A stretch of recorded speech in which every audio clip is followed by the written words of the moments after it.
Hi, everybody. How's it going? This is Dr. Sam again, and just here to do another session with you on accounting material. Today, we're going to talk about how to do a 10-column worksheet when using corporation language like common stock and retained earnings and dividends. So we'll see how completing a worksheet looks under this formation. Okay, so let me bring up my screen. And it should be popping up any second now. I think it's there. And here's a little mock problem I created. We got the Katie Corp just became a corporation earlier this year. After the first year of operations, the unadjusted trial balance as of December 31st of the current year is given to you below. Analyze the following transactions and complete the remainder of the worksheet. So from this information, we want to complete this worksheet. So bottom line here is we want to look at the accounts that you see in the trial balance. All right, look, we have from cash, accounts receivable, supplies, insurance, delivery equipment, accumulated depreciation. These are all assets. Remember, assets carry a debit balance. Accumulated depreciation, if you recall, is a contra asset. So it's one of the first violators of the debit rules. We got accounts payable, wages payable, unearned revenue. I've got 3 liabilities there. And then I've got a couple of equity accounts, common stock, retained earnings. We got dividends, revenue, and then we've got a bunch of expenses. So from this information, which is really what we refer to as the unadjusted trial balance, we now want to make our tweaks or our updates, or as they say in accounting, the adjustments to this information. Okay. So the first information that we are given here in letter A, it says office supplies used 600, used, ding, ding, ding, ding. And you've heard me use that little bell many, many times, but used is a key word when doing adjusting entries. So let me just at the bottom here, just put some of these key words in here. And whenever you see these key words, there's no math involved 99% of the time, no math involved in entering the number in your worksheet. Remember, the worksheet, by the way, is scrap paper for the accountant. So it's the only part of the accounting cycle that is actually an optional piece. So depending on who you ask, some love it, some don't use it, but I think it's a good idea to be able to work out the bugs of your adjustments before you put them on the journal and make them official. And at the same time, you also get a sneak peek at your income statement. So it's kind of like a win-win situation. But some of the key words like used, expired, I can spell, incurred, earned, accrued, and any form of the word depreciation, depreciated, depreciate, so on and so forth. There are more keywords, but for this particular unit, those are the only ones that really pertain. So if you see these keywords, you don't have to do any math. You just take the number that's given to you in the transaction and you run with it. All right. So for example, supplies used, $600. Okay. So from this, we're going to put that, kind of look at that number and go, I wonder what I do with that 600. Do I use it? Do I do math? Hey, no math because of that word used. So here's what I recommend. Find 2 accounts in your list with the word supplies in the name.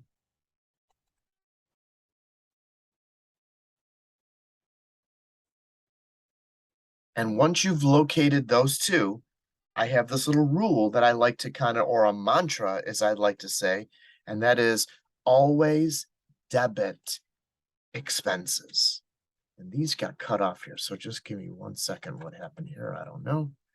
Let's go do that over here. And they should appear.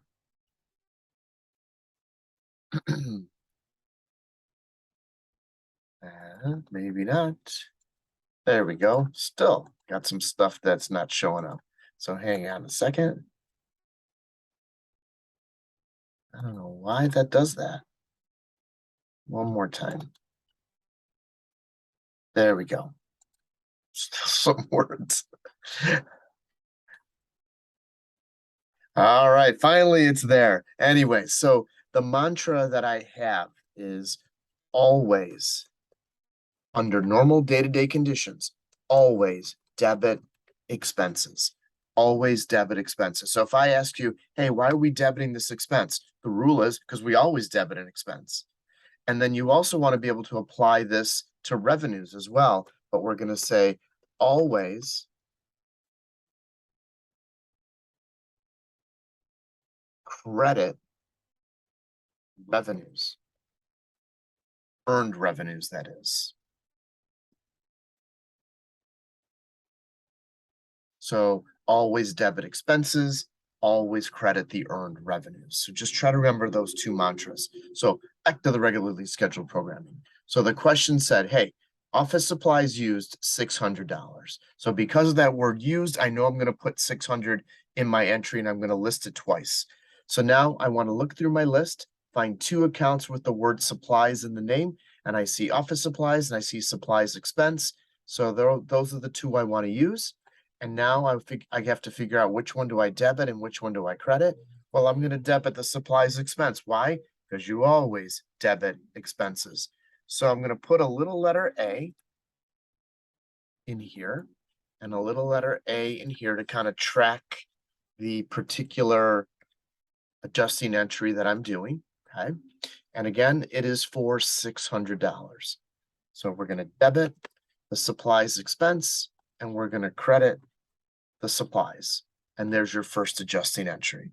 Right? I didn't have to do any math because they told me 600 was used. So when you do adjustments, remember, you don't adjust for the beginning amount. You don't adjust for the ending amount. You only adjust for what happened, what took place, what changed. That's the important part to remember when it comes to adjusting entries. Let's do the next one. Next one says unexpired insurance as of December 31st, 2000. Unexpired. Unexpired is not a key word. Remember, the word expired is the key word. So this is the opposite of expired. So that means in this situation, we will have to do math. So it tells us there's still $2,000 of unexpired insurance. So I need to kind of locate my prepaid insurance account to see what I had to begin with. So it looks like I started with 2,400 and they're telling me there's 2,000 still unexpired, which means 2,400 minus 2,000, $400 has expired. So I'm going to put 400 in two different locations under the adjustments. So let's locate the two accounts that are involved, prepaid insurance and insurance expense. And which one am I going to debit? Insurance expense. Why? Because you always debit expenses. So we're going to debit the insurance expense for 400 and we're going to credit the prepaid insurance for 400.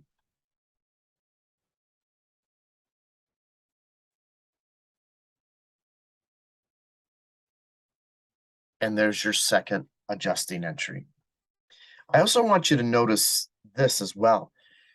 If you notice in the first adjustment, we had office supplies and supplies expense. Well, both the debit and the credit shared a common name, and that name was supplies. In the one we just did, we did prepaid insurance and insurance expense. Both the debit and the credit share a common name, which is the word insurance. So look for that in adjusting entries. It's a great way to kind of do them, right? So does every single adjustment do that? No, there's one or two exceptions, but for the most part, higher than 90% rate, all adjustments carry the same name in the debit and the credit, a partial same name. Let's do another example. So this one says depreciation of delivery equipment, $1,000. Okay, so we want to look for anything involving depreciation. So find two accounts in the list with the word depreciation in the name, and I've located them, accumulated depreciation and depreciation expense. Which one do you debit? Depreciation expense. Even if you've never heard of the word before in your life, because it ends with the word expense, automatically that's our debit. So if that's our debit, the other one with the shared name has to be the credit. Keep it simple. All right, use the clues and things get easier and easier as you go. So that was for $1,000. And then we want to credit, put a little letter C in there. And now we want to credit the accumulated depreciation for $1,000. Okay, 3 adjustments down, 2 to go. Another one here, it says accrued wages, $2,000. Accrued, ding, ding, ding, ding. Oh, by the way, in letter C, depreciation, ding, ding, ding. All right, we saw that word depreciation, so we didn't have to use math. Here in letter D, we see the word accrued. We don't have to use math. All right, so $2,000 is going to go in 2 different spots. So do we have anything with the word wages in the name? So if you look through your list, I see wages payable and I see wages expense. Which one do you debit? Wages expense. Why? Because you always debit expenses. Under normal day-to-day conditions, until you close the books, you always debit expenses. And the amount of the accrued wages, $2,000. So we'll put a letter D in here, 2,000. And then we'll put a little letter D in this one, and 2,000. So we've now done 4 adjustments. Next thing we want to do, a 5th adjustment. And not every business has 5 adjustments. They may have just 4. They may have 18. It just depends on the situation. So let's see what color I want to use here. Let's go blue. So it says in letter E, $1,000 of earned revenue is now earned. That's a misspelling, so I got to fix that. Where is it here? Now earned, not earned. There we go. So $1,000 of unearned revenue now earned. Okay, earned, ding, ding, ding, keyword. All right, whenever you see that word earned, you don't have to do any math. So I need to find 2 accounts with the word revenue in the name. I see unearned revenue and I see service revenue. Which one do you debit? Which one do you credit? In this case, I'm going to ask you, which one do you credit? And the answer is service revenue. And that is because you always credit revenues that are earned. So service revenue is an earned revenue. Can't be unearned because it says unearned right in the name. So that can't be the earned revenue. In fact, unearned revenue is not even a revenue. It's a liability. So the only revenue account in this problem is service revenue. So that one is going to be our credit, and the unearned is going to be a debit. So if I look at the unearned revenue account, it looks like I owed the customer $3,000 worth of work. And according to the instruction, we just did $1,000 worth of that work, right? So we need to make sure our books reflect that we did the work. So our books after this should show that we only owe this customer $2,000 worth of work.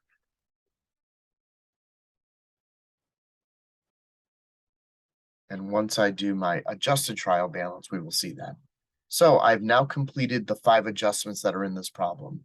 So let's make sure that I didn't make any math mistakes or copy mistakes or writing mistakes, and notice that my adjustments add up to $5,000 on both sides. Okay, next thing we want to do is the adjusted trial balance. So I want to point something out here real quick. Just going to highlight some of these accounts here.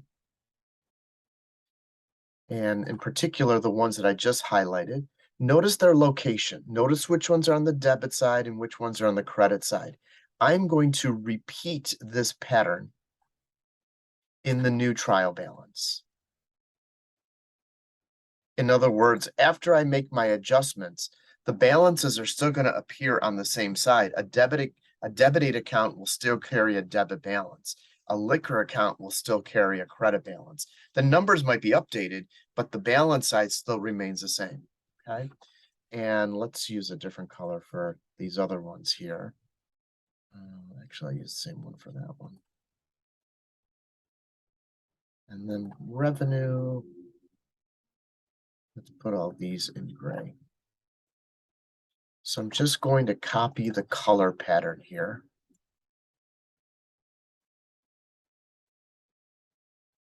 Okay, so same color pattern that was in the unadjusted trial balance. We're going to have the same color pattern now in the adjusted trial balance. So here goes. Cash, we did not adjust it. In fact, if you remember from a previous video, cash is not involved in adjusting entries. You never see cash in adjustments. So bottom line is, whatever it was before, it continues to be the same thing, no change.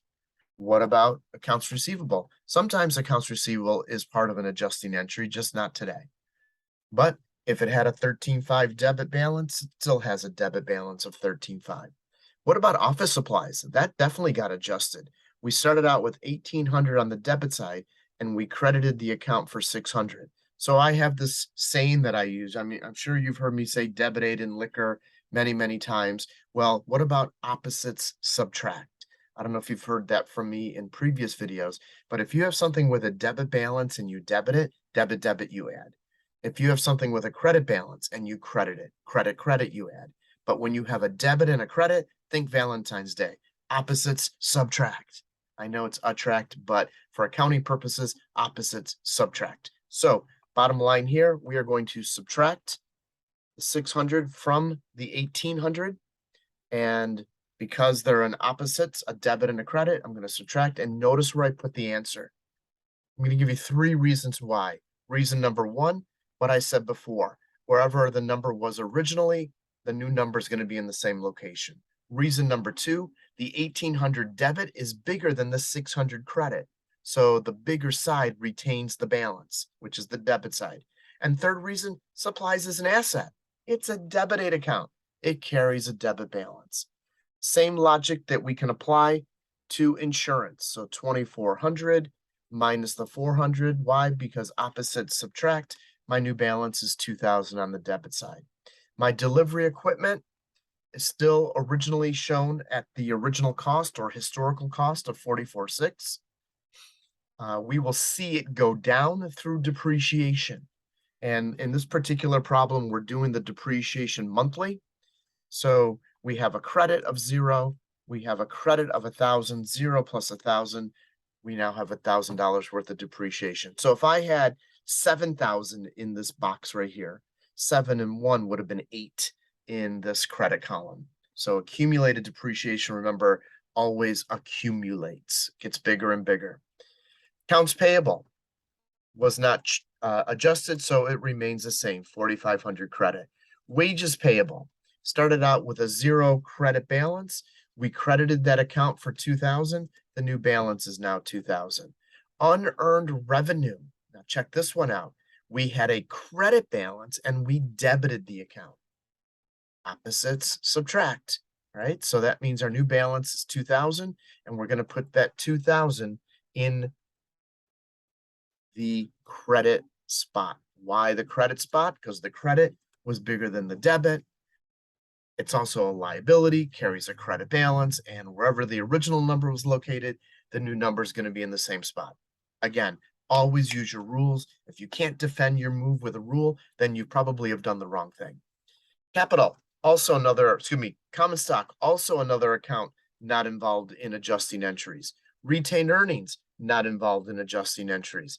Dividends, not involved in adjusting entries. So these ones just get copied over. Then we got service revenue. We had originally 38,180 of revenue, and then we did a job. We owed a job, and then we did some of the job. Remember, 39,180 is the new revenue. Wages expense. Hey, this is a debit and a debit. Debit, we add. Right? So we just saw credit, and we added. We're now seeing a debit, and we're adding. The ones above were debit and credit, and that's why we subtracted. So 24,1 plus that 2,000.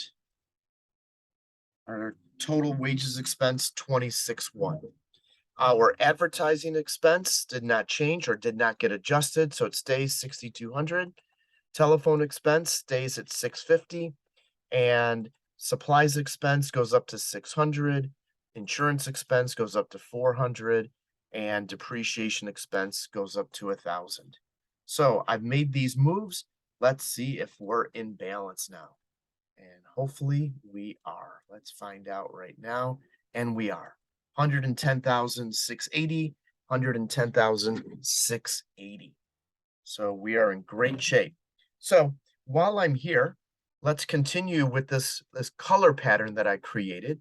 And What I want to tell you is the gray ones, which are the revenues and the expenses, those are the ones that are going to get copied to the income statement. Okay. The ones that are not gray, the ones that are not getting copied to the income statement, those get copied to the balance sheet equity. So every single number in that adjusted trial balance must be accounted for in either the income statement or in the balance sheet equity. So at this point, we're just going to copy. All right, yellow to yellow. So give me a few seconds to do that. I'm just copying the numbers to their final destination.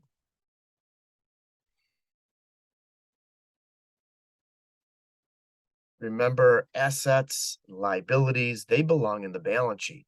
Only revenues and expenses end up in the income statement. Remember, unearned revenue is not a revenue. It is not an income statement item. Unearned revenue is a liability. So speaking of the income statement from before, here are all the accounts that end up in the income statement. It's just the revenues and the expenses.